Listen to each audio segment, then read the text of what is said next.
Hello, everybody, and my name is Narendra Kumar, and we are from NRK Academy. And today we have great quotes of Darwin in our series, Great Quotes of Famous Scientists. First one: if I had my life to live over again, I would have made a rule to read some poetry and listen to some music at least once every week. A man who dares to waste 1 hour of time has not discovered the value of life. This is an amazing quote. Ignorance more frequently begets confidence. Ignorance more frequently begets confidence than does knowledge. It is those who know little, not those who know much, who so positively assert that this or that problem will never be solved by science. Thus, from the war of nature, from famine and death, the most exalted object which we are capable of conceiving, namely the production of the higher animals, directly follows. There is grandeur in this view of life, with its several parts having been originally breathed into few forms or into one, and that whilst, that is, while this planet has gone cycling on according to the fixed law of gravity, from so simple a beginning, endless forms, most beautiful and most wonderful, have been life and are being evolved. This is an absolute poetic statement of evolution. If the misery of the poor be caused not by the laws of nature but by our institution, great is our sin. He is talking against poverty. We stopped looking for monsters under our bed when we realized that they were inside us. We stopped looking for monsters under our bed when we realized that they were inside us. The love for all living creatures is the most noble attribute of man.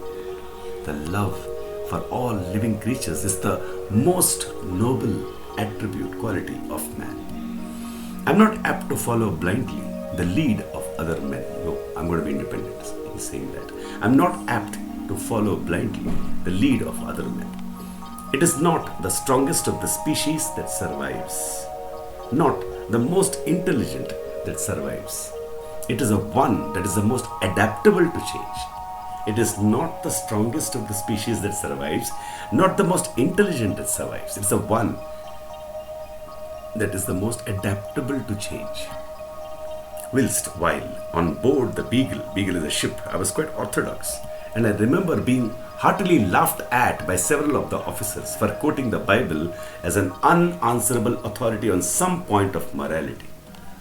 But I had gradually come by this time, that is 1836 to 1839, to see that the Old Testament, from its manifestly false history of the world, with the Tower of Babel, the rainbow at sign, and from its attributing to God the feelings of a revengeful tyrant, was no more to be trusted than the sacred books of the Hindus or the beliefs of any barbarian.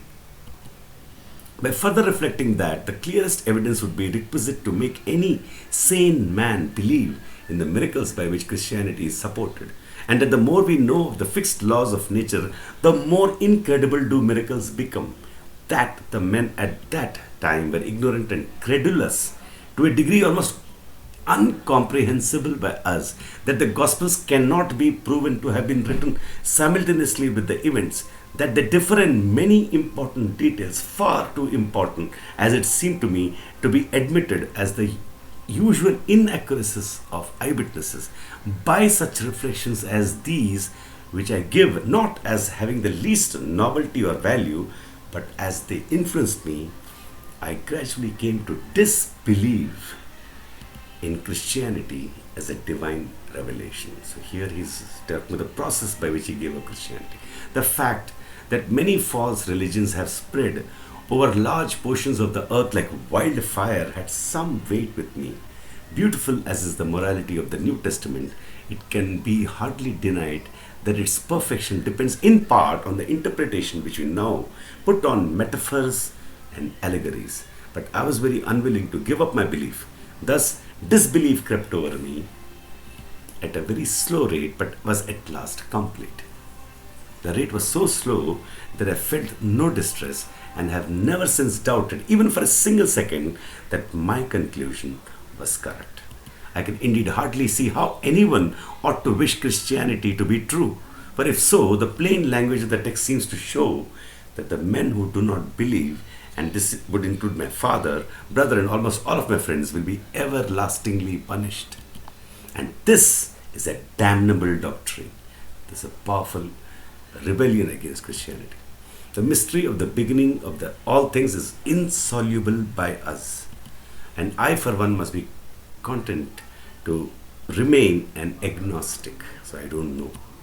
And that completes the extraordinary quotations, first-hand words of this great scientist who caused a revolution in the world in thinking, not only in science but in humanities.